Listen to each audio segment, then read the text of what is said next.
No vuelvas a casa, me escribió mi hermana tras mi largo viaje. 24 horas después su abogado suplicaba piedad. Si aún no estás suscrito al canal, haz clic en el botón de suscripción y activa la campanita para no perderte ninguna de nuestras historias. Tu apoyo significa todo para nosotros. Si esta historia te parece interesante, déjale un like. También me encantaría saber de qué ciudad eres, déjanos el nombre de tu ciudad en los comentarios. Ahora, empecemos con la historia. Aquí estoy, Sofía, una arquitecta de 29 años, con las manos temblorosas pero el corazón extrañamente sereno. Acabo de aterrizar en el Aeropuerto Internacional de la Ciudad de México, tras 6 semanas agotadoras en la selva amazónica. Mi cuerpo grita por un descanso, pero mi mente está en ebullición, llena de los nuevos diseños y los acuerdos que cerré para la Hacienda El Alma de Oaxaca. Este no es solo un negocio familiar, es el sueño de mis padres, un centro cultural y ecológico que ha sido mi obsesión, mi todo, desde que dejé mi prometedora carrera en Barcelona para volver a casa. He invertido cada ahorro, cada fibra de mi ser, en este proyecto. Al encender mi teléfono, el zumbido de los mensajes me abruma. La primera notificación me detiene en seco. Es de Mariana, la joven recepcionista de la Hacienda a quien siempre traté con cariño. El mensaje es corto, pero su urgencia me congela la sangre. Señorita Sofía, algo anda muy mal. La señorita Isabel está vendiendo las colecciones. ¿Necesita venir? ¡Oh, Dios! El mensaje se corta abruptamente. Un escalofrío me recorre la espalda. Mariana, siempre tan precavida, jamás me alertaría sin una razón de peso. Un instante después, llega otro mensaje, este de mi hermana mayor, Isabel. No vuelvas a casa. Todo está bien. No lo arruines. 10 palabras, secas, sin preámbulos, sin una pizca de afecto. El nudo en mi estómago se aprieta. No es confusión lo que siento, es una certeza helada, traición. El instinto me dice que algo mucho más profundo que un simple malentendido está ocurriendo. Intento llamar a Mariana, pero su número ya no existe. El siguiente intento es a la oficina de la Hacienda. Una voz desconocida contesta, formal y fría, Hacienda El Legado Vargas, ¿en qué puedo ayudarle? Vargas. El apellido de soltera de mi madre. Un apellido que Isabel ha despojado de su significado original para convertirlo en su propio sello personal. Mi mente arquitectónica, acostumbrada a la estructura y el orden, intenta procesar este caos, esta reescritura de la realidad. Intento acceder a las cuentas bancarias de la Hacienda, al sistema de gestión de proyectos, a los correos electrónicos. Todas mis contraseñas han sido cambiadas. Mis accesos han sido revocados. La pantalla parpadea con un mensaje de credenciales inválidas. Siento una punzada de impotencia, pero rápidamente la convierto en determinación. No hay tiempo para el pánico. Mi padre, un hombre que siempre me enseñó a enfrentar los problemas de frente con inteligencia y astucia, me viene a la mente. Tomo el primer vuelo a Oaxaca. Durante el trayecto, mi mente se inunda de recuerdos. Hace 2 años, Isabel, con lágrimas en los ojos y una voz que prometía lealtad eterna, me había rogado que regresara de Barcelona. Sofía, el alma se está muriendo. Mamá y papá están desesperados. Eres la única que tiene la visión, el contacto, la chispa para salvarlo. Por favor, hermana, por la familia. Yo había dejado atrás una oferta de sociedad millonaria en un estudio de arquitectura de renombre. Una relación estable con un hombre maravilloso y una vida que había construido con esfuerzo y amor. Ahora, esto. La ironía es una bofetada. Al llegar a la Hacienda, el guardia de seguridad, un hombre que me conoce desde niña, me mira con una mezcla de lástima y vergüenza. Las puertas de hierro forjado, que antes se abrían con familiaridad, ahora me parecen ajenas, casi hostiles. Dentro, el logo original que diseñé con tanto cariño, fusionando símbolos zapotecas y elementos modernos, ha sido reemplazado por uno más frío, corporativo, sin alma. Camino directamente hacia lo que era mi oficina. Está vacía, excepto por un escritorio reluciente con una placa de Isabel Vargas, directora general. Mis archivos, mis objetos personales, mis diseños, todo ha desaparecido. El aire huele a desinfectante industrial, no al incienso y copal que solíamos quemar en las ceremonias de bienvenida a los artesanos. Veo que los talleres de artesanía, llenos de telares y pigmentos naturales, han sido sustituidos por stands de souvenirs genéricos y productos baratos. Un empleado, con la mirada baja, se acerca y me susurra: «Señorita Sofía, lo siento mucho. La señorita Isabel dijo que usted había dimitido por razones personales y que era demasiado débil para el liderazgo y que se había ido del país. Dijo que usted no estaba capacitada para la presión y que tenía problemas mentales». La difamación. Isabel no solo me ha robado mi lugar y mi legado, sino que ha manchado mi nombre, mi cordura, mi honor. En una sociedad como la nuestra, donde el honor lo es todo, estas mentiras son un veneno lento. El apartamento que compré y renové con mis propias manos, con el sudor de mi frente y mis ahorros de años en Barcelona, en el centro de Oaxaca. Es un refugio de paredes blancas y colores vibrantes, lleno de libros y obras de arte que me inspiraban. La cerradura ha sido cambiada.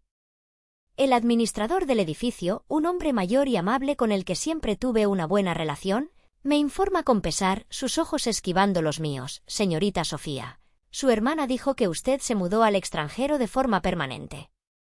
Vendió sus muebles y el resto de sus pertenencias, incluyendo su valiosa colección de arte precolombino. Recuerdo que valían una fortuna y su biblioteca de arquitectura las envió a un almacén de donaciones. Él me entrega una pequeña caja de cartón con algunas cosas insignificantes, un par de gafas de sol viejas, unas cuantas fotos borrosas de viajes que hicimos juntas.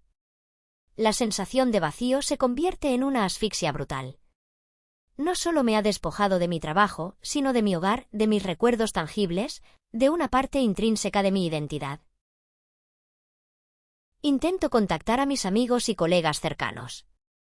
Muchos no responden. Los pocos que lo hacen, sus voces suenan tensas, incómodas, como si tuvieran miedo de hablar conmigo.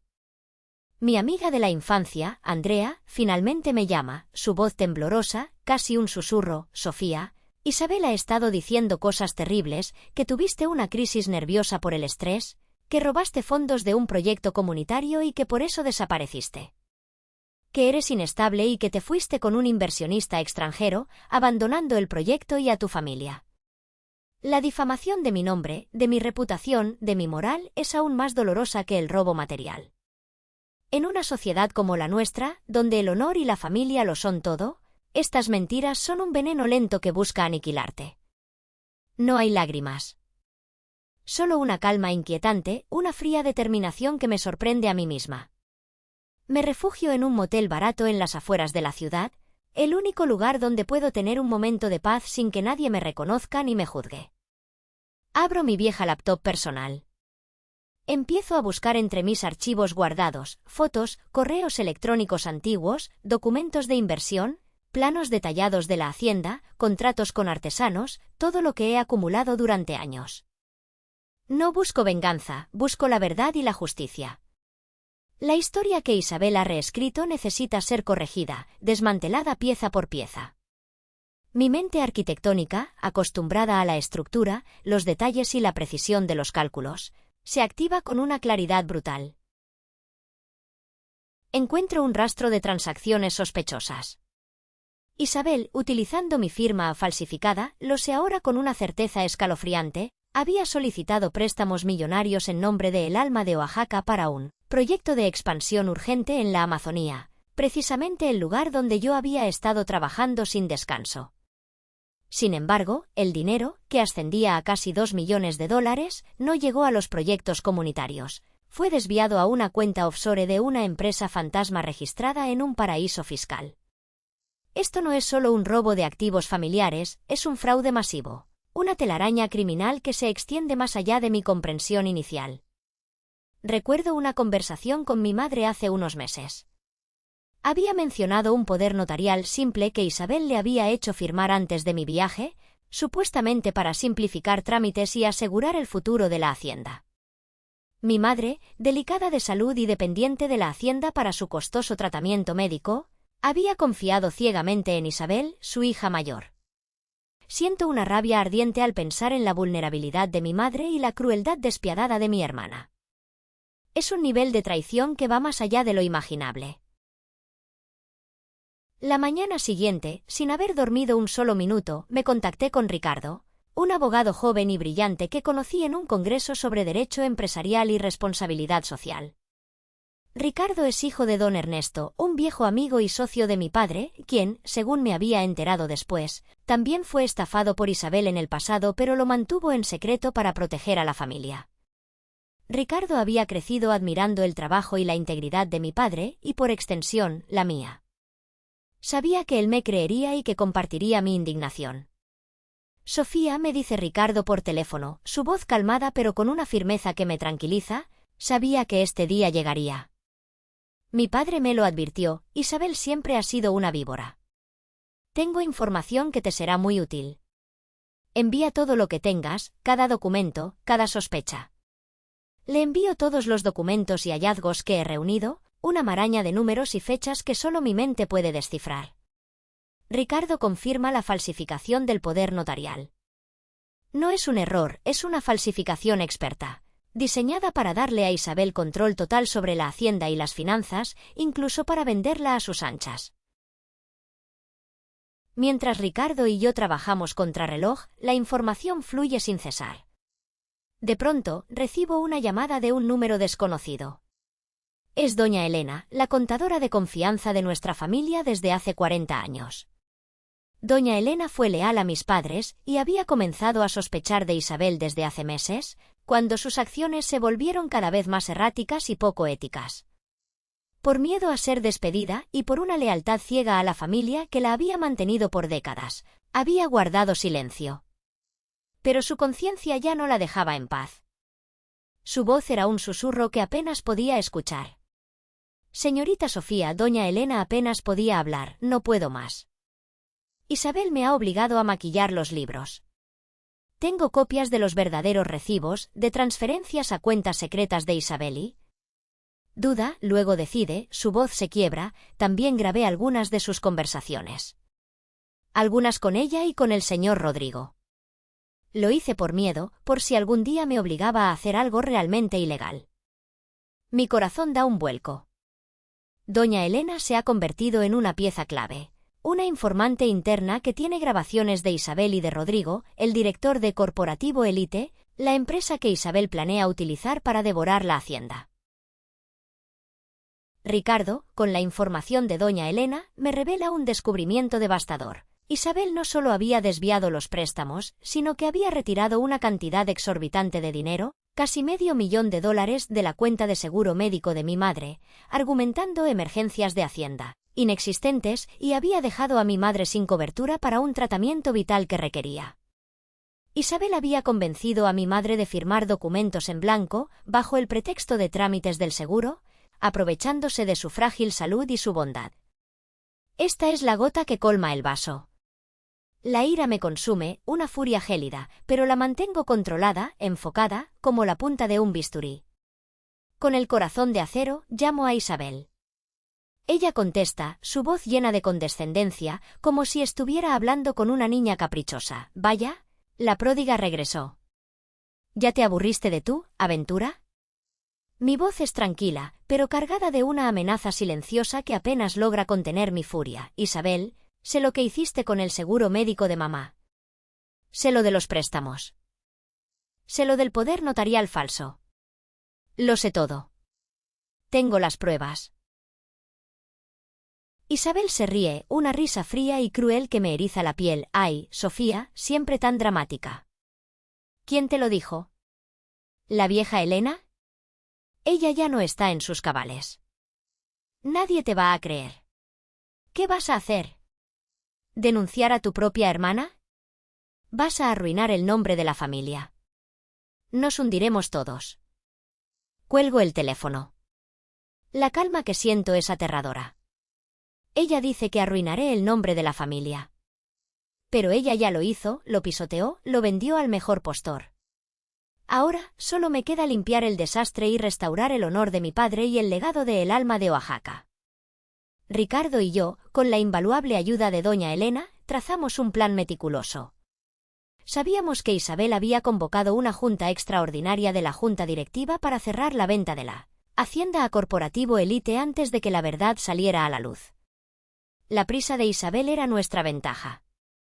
Ricardo se encargaría de los aspectos legales, asegurándose de que yo tuviera derecho a estar presente y que toda la evidencia fuera admisible en un tribunal, si fuera necesario.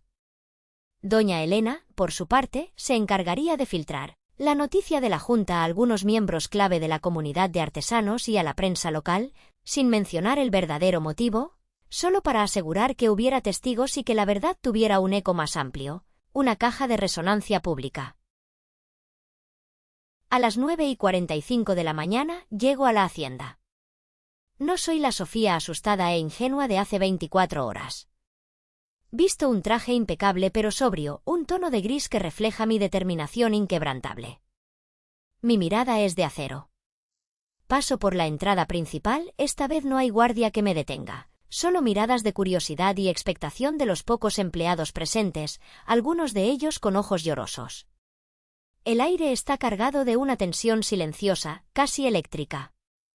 La sala de juntas está llena. Isabel, radiante, con un vestido impecable y una sonrisa de triunfo, está a punto de firmar el contrato de venta con Rodrigo, el director de Corporativo Elite. Rodrigo es el ex esposo de Isabel, lo que añade una capa de traición personal y manipulación a su ya vil acto.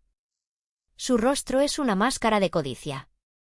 Varios miembros de la Junta están presentes, incluyendo el escéptico pero honorable don Fernando, un viejo amigo de mi padre y uno de los pocos que siempre creyó en mi visión para la hacienda, y el inversionista codicioso señor Ramírez, quien solo se preocupa por las cifras y el retorno de su inversión.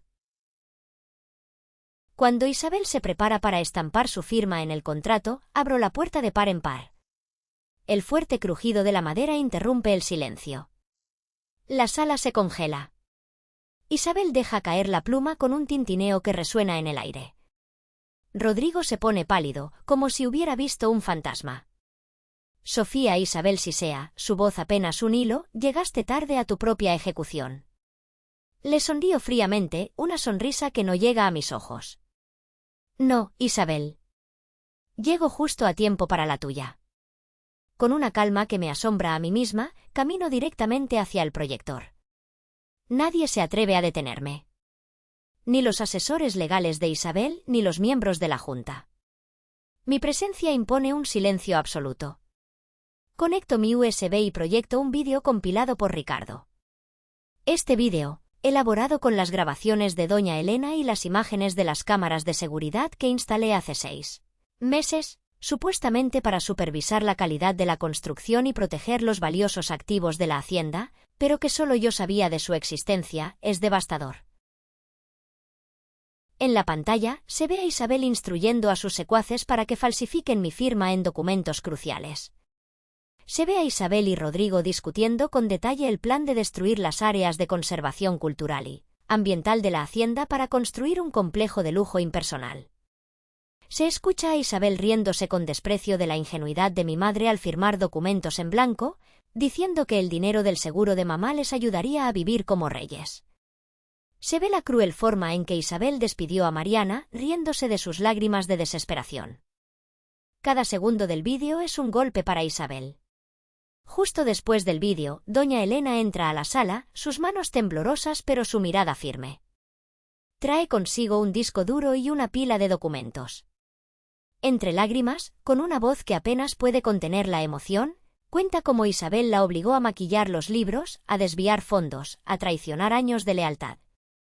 Luego, presenta pruebas concretas, extractos bancarios, recibos falsificados, transferencias de dinero a cuentas secretas de Isabel en paraísos fiscales. Isabel gime, un sonido gutural, y grita, mentira. Ella es una loca. Esto es una venganza. Pero nadie la cree.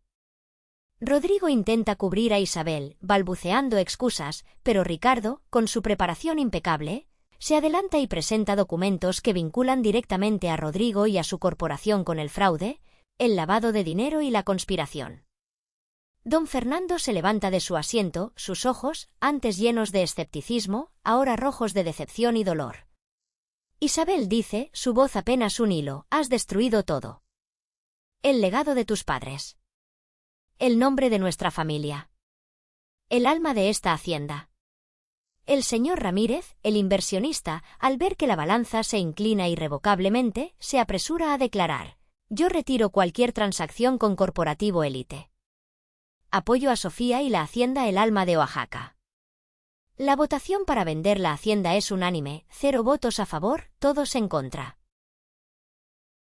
La junta se suspende de inmediato.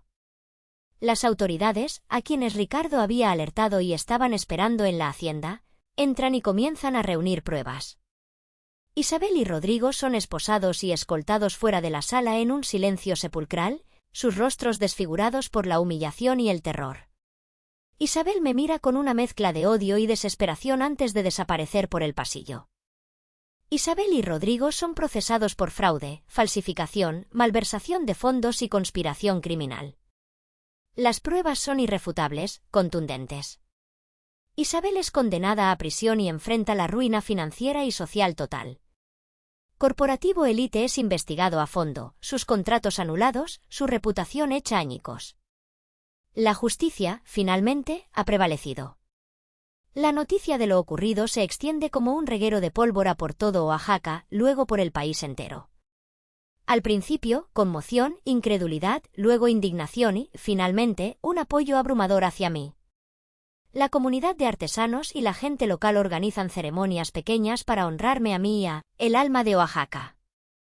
Mariana, la joven recepcionista, es reincorporada a su puesto y me cuenta más detalles sobre la crueldad de Isabel, detalles que corroboran la historia que ahora todos conocen. La hacienda respira de nuevo. He recuperado la hacienda. Ha vuelto a su nombre original, a su misión auténtica. Ha vuelto a ser el corazón cultural y ecológico que mis padres soñaron y que yo juré proteger. Pero esta victoria no me trae una alegría completa, no hay celebración. La relación con Isabel está rota para siempre, más allá de cualquier reparación. Las cicatrices son demasiado profundas. Mi madre, después de saber toda la verdad sobre el desvío de su seguro médico y la magnitud de la traición de Isabel, ha caído en una profunda depresión y necesita cuidados especiales constantes. La familia que yo conocía, el pilar de mi existencia, se ha desmoronado, dejando un vacío inmenso. Estoy sola en el patio principal de la hacienda, observando el atardecer sobre los campos de agave. El cielo se tiñe de tonos anaranjados y púrpuras, un espectáculo majestuoso. El alma de Oaxaca está a salvo, ha sido rescatada de las garras de la ambición desmedida, pero mi propia alma está herida. He sido la heroína de esta historia, la que ha luchado por la justicia, pero también soy la que lleva una cicatriz profunda e invisible que me acompañará siempre. Debo enfrentar las miradas de aquellos que una vez creyeron las mentiras de Isabel, aquellos que dudaron de mi cordura y mi integridad. Sé que reconstruir la confianza llevará tiempo, un tiempo incierto y doloroso. He recuperado el alma de Oaxaca, susurro al viento, mi voz cargada de una extraña melancolía que me ahoga. Pero un alma, la mía, ¿quién la rescatará ahora? Dicen que la justicia prevalece. Y sí, prevaleció. Pero la familia, esa, la perdimos para siempre. Y con ella, una parte de mí que nunca regresará. Tal vez, el precio de la justicia es la soledad. Mañana, el sol saldrá de nuevo sobre los campos de agave y tendré que encontrar la fuerza para seguir adelante, no solo por la hacienda, sino por mí misma, buscando mi propio alma en las ruinas de lo que fue. La historia de la arquitecta Sofía concluye con una victoria admirable, al recuperar el proyecto de su vida, el alma de Oaxaca, y llevar a su fraudulenta hermana Isabel ante la justicia. El profundo dolor de ser despojada de su legado y difamada por su propia sangre fue respondido con un contraataque astuto e implacable. Curiosamente, la envidia entre hermanas parece ser siempre el catalizador perfecto para las venganzas más magistrales. Dejando atrás la región de Oaxaca, pasemos a otra historia donde el nombre Sofía le pertenece, irónicamente, a una arrogante hermana mayor que asume el papel de villana. Esta vez, el blanco de sus crueles burlas es su hermana menor Elena, una excontadora convertida en pastelera, menospreciada por su supuesto, ridículo capricho de hacer postres. Sin embargo, la pretenciosa banquera ignora por completo que la hermana a la que humilla acaba de vender su empresa de Repostería impulsada por inteligencia artificial y a un conglomerado global por una inmensa fortuna. Y por si fuera poco, Elena conoce el oscuro secreto de fraude que está a punto de arruinar el banco de su hermana. Pasemos a la siguiente historia para presenciar cómo esta reina de los postres hace que el imperio de quien tanto se burló de ella se desmorone a sus pies.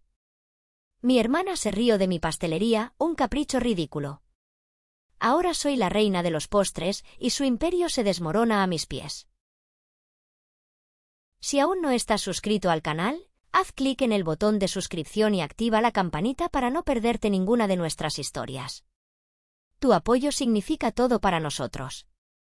Si esta historia te parece interesante, déjale un like. También me encantaría saber de qué ciudad eres, déjanos el nombre de tu ciudad en los comentarios. Ahora, empecemos con la historia. El aroma a mole y arroz, que usualmente llenaba mi casa con un manto de confort, se sentía pesado esa noche de domingo. Era una cena familiar, de esas obligatorias que mi madre organizaba cada mes, y la tensión era un invitado más en la mesa. A mis 35 años, todavía me sentía como la audiencia cautiva en el monólogo de mi hermana, Sofía. Ella, 3 años mayor, gesticulaba dramáticamente con su copa de vino, como si el comedor de mis padres fuera un escenario y ella la única actriz. Hablaba de su mega fusión bancaria, de sus éxitos en la Ciudad de México, de sus viajes a Nueva York, de su nuevo coche de lujo. Siempre lo mismo. De verdad, Elena comenzó, con esa sonrisa mordaz que le llegaba solo a los labios, nunca a los ojos. ¿Quién necesita una pastelería que solo hace postres para sentir bien? Es la tontería más grande que he oído. Dejaste una carrera de contadora para jugar con azúcar, Elena. Una pena, con el cerebro que tienes. Mi madre intentó desviar la conversación con un débil Sofía, por favor, pero la tensión ya estaba instalada, densa como la salsa que acompañaba el mole.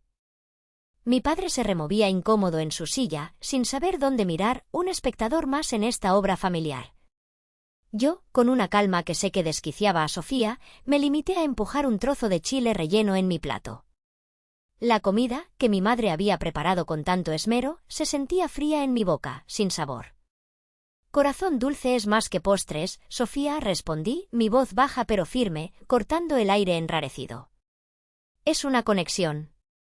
Hemos usado la tecnología para entender qué anhelan las personas, para crear algo que les hable al corazón, no solo al paladar. Es una experiencia, no solo un dulce. No le revelé nada, claro. No aún. Pero mi tono era de una confianza inquebrantable, y una leve sonrisa, casi imperceptible, se dibujó en mis labios.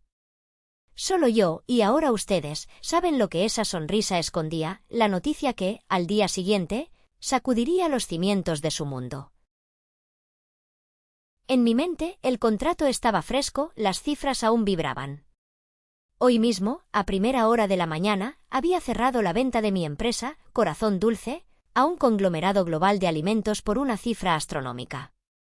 El acuerdo de confidencialidad era férreo, el anuncio oficial no se haría hasta la apertura del mercado mañana.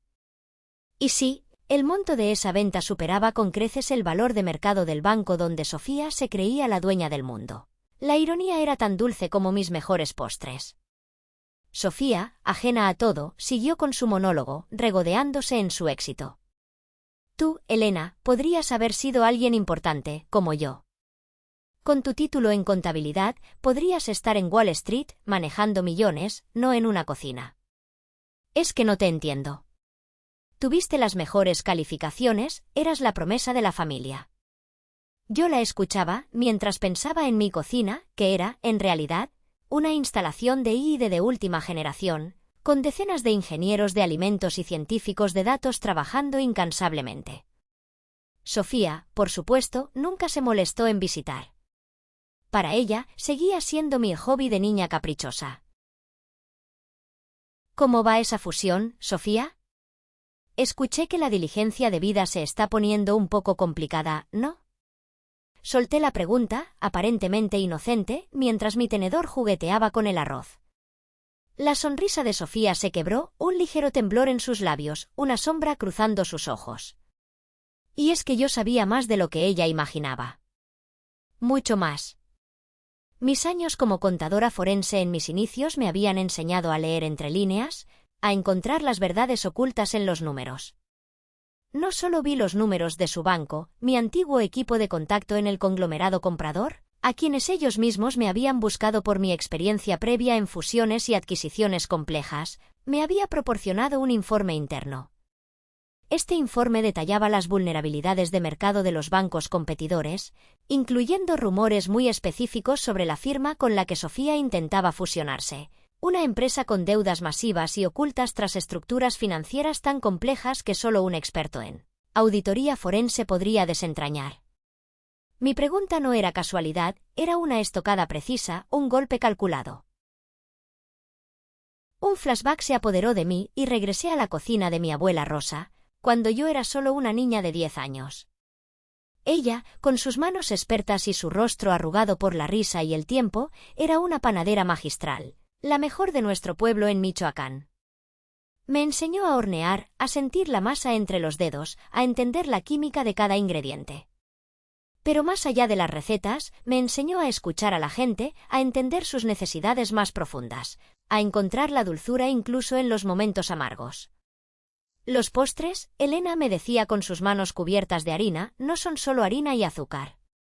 Son amor y conexión. Son la memoria de un momento feliz, un consuelo en la tristeza. Ese es el verdadero negocio. El que perdura, el que alimenta el alma. El sueño de la abuela, que nunca pudo expandir su pequeña panadería por falta de recursos, por las limitaciones de su época, ese era el verdadero motor de Corazón Dulce. Ella siempre soñó con llevar sus sabores a más personas, con que sus postres pudieran tocar más corazones. Yo me prometí a mí misma que su legado no se quedaría en un pueblo pequeño. Dejé mi prometedora carrera en una de las firmas de contabilidad más prestigiosas de la capital, una decisión que para Sofía y para mi madre era una locura inexplicable. ¿Cómo puedes renunciar a un sueldo así por amasar harinas, Elena?, me decía mi madre, preocupada, sin entender mi pasión. Mis primeros pasos en Corazón Dulce fueron en una cocina alquilada, pequeña y modesta, en un barrio tradicional del centro. Las primeras semanas yo misma amasaba, horneaba y repartía cada pedido, sintiendo cada gramo de azúcar y cada pizca de canela como una extensión de las manos de mi abuela. Las mañanas eran largas, las noches más largas aún y el dinero siempre era escaso. Don Mateo, el abarrotero de la vieja escuela de la esquina, con su bigote cano y su voz grave, fue mi primer cliente y mi primer gran apoyo. Al principio, compraba mis panqués para vender en su tienda, casi por lástima, dándome la oportunidad que otros me negaban. Pero pronto, sus clientes empezaron a pedir los postres de la Elena por su nombre. Don Mateo no solo vendía, me daba consejos, me hablaba de la gente del barrio, de lo que buscaban, de lo que les gustaba. Mija, el negocio no es solo el dinero, es la confianza. Y tú, Elena, horneas con el alma. Él fue quien me sugirió que escuchara más allá de lo que decían los clientes, que prestara atención a sus emociones, a sus historias, a lo que sus miradas decían al probar un dulce. Esa semilla de observación fue crucial. La visión innovadora de Corazón Dulce no nació de la nada. Inspirada por la abuela y mi propia experiencia en contabilidad forense, me di cuenta de que podía aplicar el análisis de datos al mundo de la repostería. Si los bancos analizaban mercados para predecir el comportamiento financiero, ¿por qué no podía yo analizar los sabores para predecir el comportamiento del consumidor y la felicidad? Fue así como conocí a Carlos, un joven y brillante ingeniero de alimentos que acababa de terminar su doctorado y compartía mi visión de ir más allá del sabor, explorando la ciencia detrás de la emoción. Y a Isabel, una diseñadora gráfica con una pasión por el branding y una intuición asombrosa para el diseño visual, que entendió la esencia emocional de Corazón Dulce desde el primer boceto de nuestro logo. Juntos, no solo creamos postres excepcionales, sino que desarrollamos un sistema de inteligencia artificial predictiva. Este sistema no era un capricho, era nuestra ventaja competitiva secreta. Analizaba tendencias de búsqueda en redes sociales y foros culinarios de México y más allá, ¿qué postres estaban causando furor en línea? ¿Qué ingredientes exóticos o saludables eran tendencia? ¿Qué hashtags se asociaban a la felicidad y la comida? Datos de ventas en tiempo real de nuestra propia plataforma y de pequeños socios minoristas. ¿Qué se vendía más en qué zonas de la ciudad, en qué épocas del año, en qué festividades? Identificábamos picos de demanda para eventos específicos, como bodas o quinceañeras, y podíamos anticipar las necesidades. Análisis de feedback de clientes, minería de texto y reconocimiento de emociones. Nuestro algoritmo procesaba miles de comentarios en línea, encuestas y reseñas para identificar no solo los sabores, texturas y presentaciones ideales, sino también las emociones asociadas a nuestros postres. Un me recordó a mi abuela no era solo un comentario, era un dato que la IA procesaba para identificar patrones de nostalgia y confort. Optimización de recetas. La IA sugería ajustes sutiles en la proporción de ingredientes, la temperatura del horno o los tiempos de reposo para maximizar el sabor, la textura y, lo más importante, la satisfacción emocional del cliente. Creamos postres que eran más que dulces, eran recuerdos, consuelos, celebraciones. Recuerdo, con una punzada de dolor y humillación, una ocasión en que fui a la sede del Banco de Sofía buscando un pequeño préstamo para expandir mi laboratorio de pastelería y adquirir un equipo de análisis de datos más sofisticado. Sofía, con una sonrisa de superioridad que me heló la sangre, me recibió en su ostentosa oficina, con vistas panorámicas a la ciudad. Me negó el préstamo rotundamente, su voz gélida.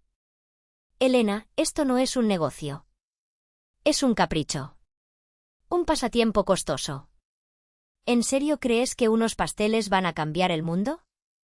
Vuelve cuando tengas algo con un modelo de negocio real, no esta tontería de sentir bien, punto.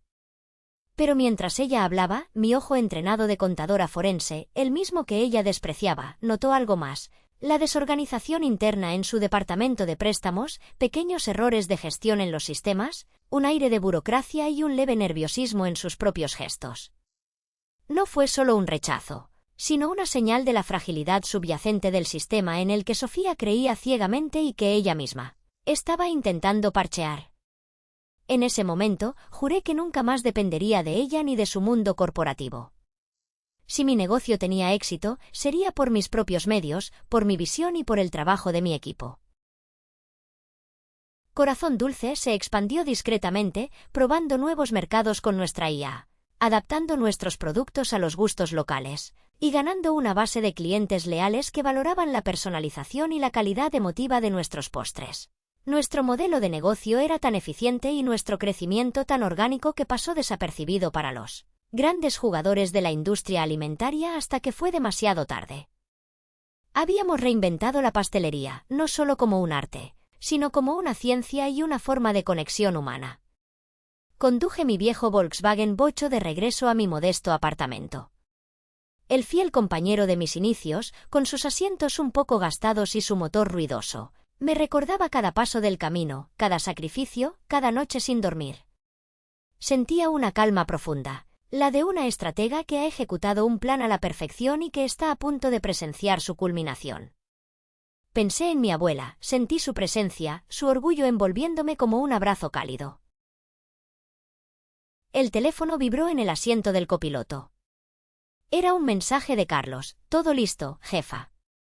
El comunicado de prensa está cargado. ¿Estás segura de no decirles nada a tu familia esta noche? Es que es enorme. Respondí con una sonrisa, las luces de la ciudad reflejándose en el parabrisas. Algunas victorias son más dulces cuando se saborean en silencio, Carlos. Mañana será su propio espectáculo. Mi decisión consciente no era humillar, sino dejar que la verdad, mi verdad, hablara por sí misma, con una fuerza que ninguna palabra mía podría igualar. Cuando ayudaba a mi madre a recoger los platos después de la cena, mi padre se me acercó. Su mirada era de preocupación, pero también de una comprensión profunda. Elena, hija, sé que tu hermana es dura contigo, siempre lo ha sido. Pero sabes que creemos en ti. Siempre lo hemos hecho, desde que eras una niña y te gustaba desarmar los radios para ver cómo funcionaban. Le sonreí, una sonrisa genuina. Papá, mañana por la mañana, quizás quieras sintonizar las noticias económicas. Creo que te resultará interesante. Y quizás un poco sorprendente. Mi padre, con su sabiduría silenciosa, asintió, confiando en mí sin necesidad de explicaciones, como siempre lo había hecho. Su apoyo incondicional era mi verdadero cimiento. En ese momento, mi teléfono vibró de nuevo. Era un mensaje de texto de una periodista financiera de renombre, Gabriela Ramos, a quien yo conocía de mi época en contabilidad y quien me había pedido una entrevista hace meses. Elena, acabo de recibir un chivatazo de última hora sobre la fusión de El Banco de Sofía. Parece que hay serios problemas de regulación y una investigación por maquillaje de deudas masivas. La cosa pinta muy mal. ¿Algún comentario? Mi corazón dio un brinco, no de sorpresa, sino de la fría confirmación de mis sospechas. Respondí con un simple emoji de silencio y un pronto, Gaby. La confirmación de mis sospechas, ahora de una fuente independiente y prestigiosa, le daba un toque de justicia poética. Me desperté temprano al día siguiente, antes de que el sol saliera por completo sobre la Ciudad de México.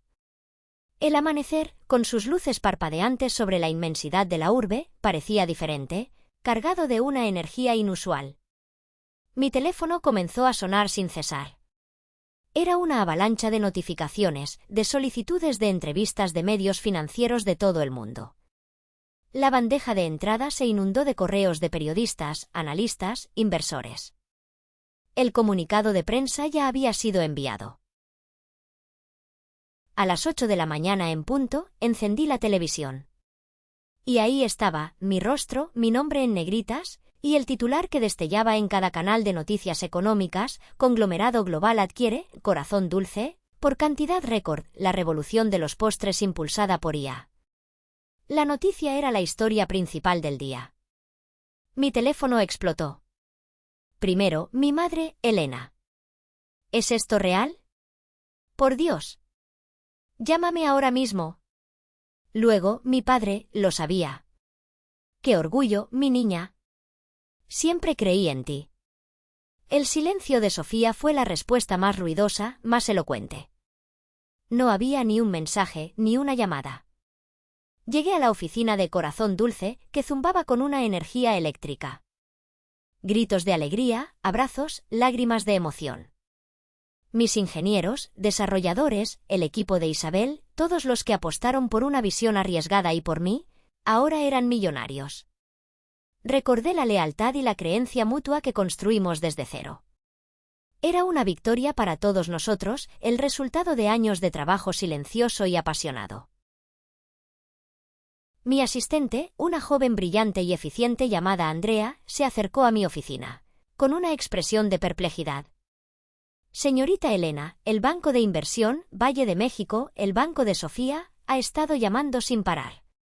Quieren explorar oportunidades de inversión estratégica en el sector alimentario.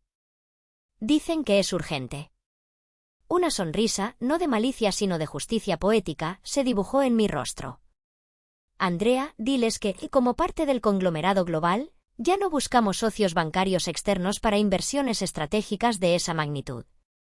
Diles que contacten al equipo de desarrollo corporativo del conglomerado. Somos parte de algo mucho más grande ahora, y ellos son los encargados de esas relaciones. La ironía era palpable. Mientras los medios de comunicación de todo el mundo elogiaban la adquisición de Corazón Dulce, otra noticia bomba estallaba en el mundo financiero. El precio de las acciones del Banco Valle de México se desplomó drásticamente en cuestión de horas. La megafusión de Sofía había colapsado estrepitosamente.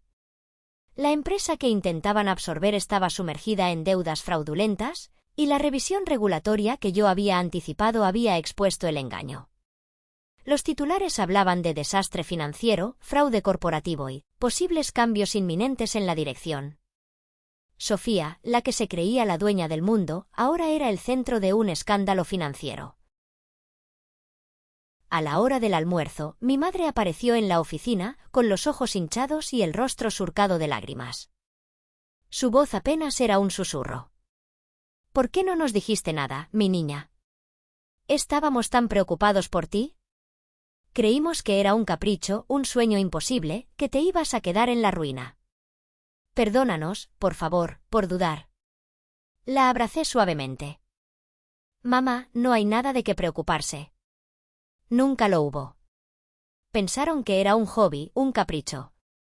Pero yo estaba construyendo un futuro, no solo para mí, sino para la visión de la abuela, para llevar su amor a miles de personas.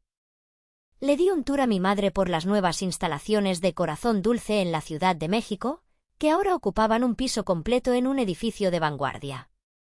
Le mostré no solo la cocina de alta tecnología, donde los chefs trabajaban con precisión milimétrica, sino también el laboratorio de IA donde Carlos e Isabel explicaban cómo el algoritmo analizaba datos para perfeccionar sabores, predecir la demanda y optimizar la cadena de suministro. La llevé a una pared cubierta de cartas y fotos de clientes, historias de cumpleaños especiales, celebraciones de bodas, consuelos en momentos difíciles, todo gracias a los postres de Corazón Dulce. Una anciana de Oaxaca nos había escrito, su bizcocho de chocolate para diabéticos permitió que mi padre, con su enfermedad, pudiera celebrar el Día de Muertos con un dulce, como lo hacía de niño. Gracias por traerle un pedacito de su pasado. Mi madre leyó las cartas, y sus ojos se llenaron de lágrimas, esta vez de puro orgullo y comprensión. No he estado batallando, mamá, le dije, tomando su mano. He estado haciendo exactamente lo que estaba destinada a hacer. Y lo he hecho con el corazón. El teléfono vibró. Era Sofía. Dejé que la llamada fuera al buzón de voz. No estaba lista para esa conversación. Todavía no. Esa tarde, al regresar a mi elegante edificio de apartamentos en una de las zonas más exclusivas de la Ciudad de México, un lugar que ella había calificado de ridículo por su precio, encontré a Sofía sentada en el vestíbulo, con el rostro pálido y los hombros encorvados. Su mirada era de desesperación. ¿Cómo entraste?, pregunté, aunque sabía la respuesta. Sofía seguía siendo mi contacto de emergencia. Elena, por favor, dijo Sofía, levantándose abruptamente, sus ojos suplicantes. Mi carrera se está desmoronando. La fusión es un desastre. Me están buscando. Los inversores están en pánico. Tú eres la niña de oro de la tecnología alimentaria ahora. Tú tienes contactos, tú sabes cómo se mueven estas cosas. Tienes que ayudarme. Su voz, antes tan altiva, ahora era un lamento. Me detuve frente al ascensor, me di la vuelta y la miré a los ojos. Mi voz, tranquila y serena, contrastaba con su desesperación. ¿Tengo que, Sofía? ¿Cómo tuve que soportar todas esas cenas donde te burlabas de mí? ¿Cómo tuve que escuchar tus consejos sobre mi hobby y que mi trabajo era una pérdida de tiempo? ¿Cómo tuve que aguantar que me negaras un préstamo en tu banco, mirándome con desprecio? Sofía tartamudeó, su orgullo desmoronándose por completo ante mis ojos. Me equivoqué, ¿sí? Lo admito. Te subestimé. Eres la brillante. Lo lograste. La que vale eres tú. ¿Feliz ahora? ¿Satisfecha? Llegamos a mi piso. Las puertas del ascensor se abrieron. Sofía me miraba, esperando, desesperada. Por primera vez, no era la hermana mayor que lo sabía todo. Era solo una mujer de pie entre las ruinas de su orgullo, su ambición hecha añicos. Salí del ascensor y me di la vuelta una última vez. No, Sofía. Esto nunca fue sobre quién es más exitosa, ni sobre venganza. Es sobre respeto. Tú nunca respetaste mi visión, mi trabajo o mis decisiones. Creías que solo había un camino al éxito, el tuyo, el de las finanzas y el poder. Pero ahora estás aprendiendo que el éxito puede tener muchas formas, y que la ética y la visión real valen más que cualquier número inflado. Esa es una lección que debes aprender por ti misma. Sofía se quedó atónita. ¿Qué estás diciendo? ¿Me vas a dejar a mi suerte? Estoy diciendo, le respondí con una sonrisa dulce pero definitiva, que buena suerte con tu fusión. Y, por cierto, escuché que el equipo de diligencia de vida del conglomerado global es excelente. Son muy buenos detectando fraudes y valorando empresas. Quizás deberías llamarlos. Tal vez puedan darte un par de lecciones. Con eso, cerré la puerta de mi apartamento, bloqueando el sonido de sus protestas y el eco de su caída. Cerré la puerta de mi apartamento y el silencio de mi hogar se sintió como una bendición, un santuario. Mi teléfono volvió a vibrar.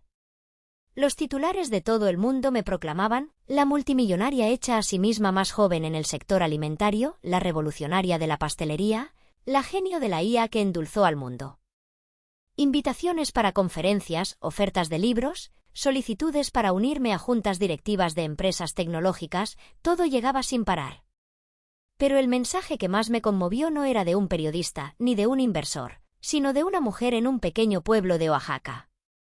Me había escrito: su bizcocho de chocolate para diabéticos, el que crearon con la IA, permitió que mi padre, con su enfermedad, pudiera celebrar el Día de Muertos con un dulce, como lo hacía de niño. Después de años sin poder comer postres, ese día tuvo un pedacito de su pasado. Gracias por traerle esa memoria. Esa simple historia, ese impacto real en la vida de alguien, valía más que cualquier titular, cualquier cifra millonaria. Era el verdadero legado de mi abuela. Revisé los planos detallados de mi nueva casa del sabor corazón dulce en la costa de Long Beach, que sería mucho más que una simple pastelería. Sería un centro de innovación culinaria y pastelería, donde la inteligencia artificial y la tradición se fusionarían. Habría laboratorios de investigación para desarrollar alimentos personalizados para diversas necesidades dietéticas. Un centro de experiencia para clientes donde podrían aprender sobre la ciencia y el arte de la repostería, y un museo pequeño dedicado a la abuela Rosa, con sus viejos utensilios de cocina y algunas de sus recetas originales. Había iniciado una fundación para apoyar a pequeños emprendedores culinarios en comunidades vulnerables en todo México, utilizando la tecnología y el conocimiento de Corazón Dulce, para darles las herramientas que mi abuela nunca tuvo, ayudándolos a transformar sus pasiones en negocios sostenibles y con impacto social. 3 meses después de la adquisición, estaba sentada en la terraza de mi nueva casa frente al Pacífico, sintiendo la brisa salada y el sol poniente. Mi teléfono vibró. Otro mensaje de Sofía. La fusión está muerta. Completamente. Mi junta directiva me está investigando por negligencia grave. La cosa pinta muy mal. Elena, por favor, por los viejos tiempos, ayúdame. Estoy desesperada. Miré el mensaje por un momento. No había una pizca de disculpa real, solo desesperación y ego herido. El banco de Sofía había perdido miles de millones. Los rumores en la industria eran claros, varias cabezas iban a rodar, y la de Sofía estaba en la cima de la lista. Dejé el teléfono sin responder. El timbre sonó. Eran mis padres, visitando mi nueva casa por primera vez. Mi madre se quedó sin aliento al ver el lujo elegante pero acogedor, las vistas infinitas al océano. ¡Ay, mi niña! Esto es increíble. No me lo puedo creer. Mi padre, con esa seriedad tan suya, caminó directamente hacia la Galería de los Afectos, una pared entera cubierta con cartas, fotos y dibujos de clientes agradecidos, donde las historias de alegría y consuelo eran el verdadero arte. Leyó algunos en silencio, con una expresión de profunda emoción, antes de volverse hacia mí. Esto es lo que importa, ¿verdad, hija? Más que cualquier cifra. Sí, papá, asentí, sintiendo un nudo en la garganta. El dinero es una herramienta. Pero esto es por lo que lo construí. Por cada historia, por cada momento de alegría y consuelo que pudimos crear. Cenamos en la terraza, mientras el sol se hundía en el Pacífico, pintando el cielo de naranjas y morados. La comida, preparada por un chef privado que había contratado para la ocasión, un pequeño lujo que me permití, era una delicia. Mi madre, visiblemente incómoda, finalmente preguntó: Sofía, está en problemas, ¿verdad? La miré a los ojos. Lo está. Pero sus decisiones la llevaron allí, mamá, no yo. Mis advertencias no fueron escuchadas. Su ambición la cegó. Mi madre dudó, su mirada ansiosa. Pero tú podrías ayudarla, Elena. Es tu hermana. La familia es lo más importante. Miré el vasto océano, sintiendo la brisa en mi rostro. Mamá, dije, mi voz suave pero firme, Sofía tiene que encontrar su propio camino ahora. A veces, las lecciones más difíciles son las que más nos enseñan. Y yo, tengo un imperio que construir, muchas más vidas que endulzar y un legado que honrar. No cerré la puerta a la reconciliación para siempre, pero dejé claro que la iniciativa y el aprendizaje debían venir de ella, de su propia reflexión, no de mi ayuda inmediata. El público se queda con la pregunta, el eco en el aire, ¿Sofía aprenderá la lección? ¿Se humillará lo suficiente para buscar una reconciliación genuina o se hundirá en su orgullo? La historia de Elena, la que Sofía había llamado un capricho ridículo, era ahora la historia de una mujer que encontró el verdadero éxito no en los números, sino en el impacto, en la conexión, en el sabor de los sueños hechos realidad, un sabor que se extendía mucho más allá de una simple pastelería.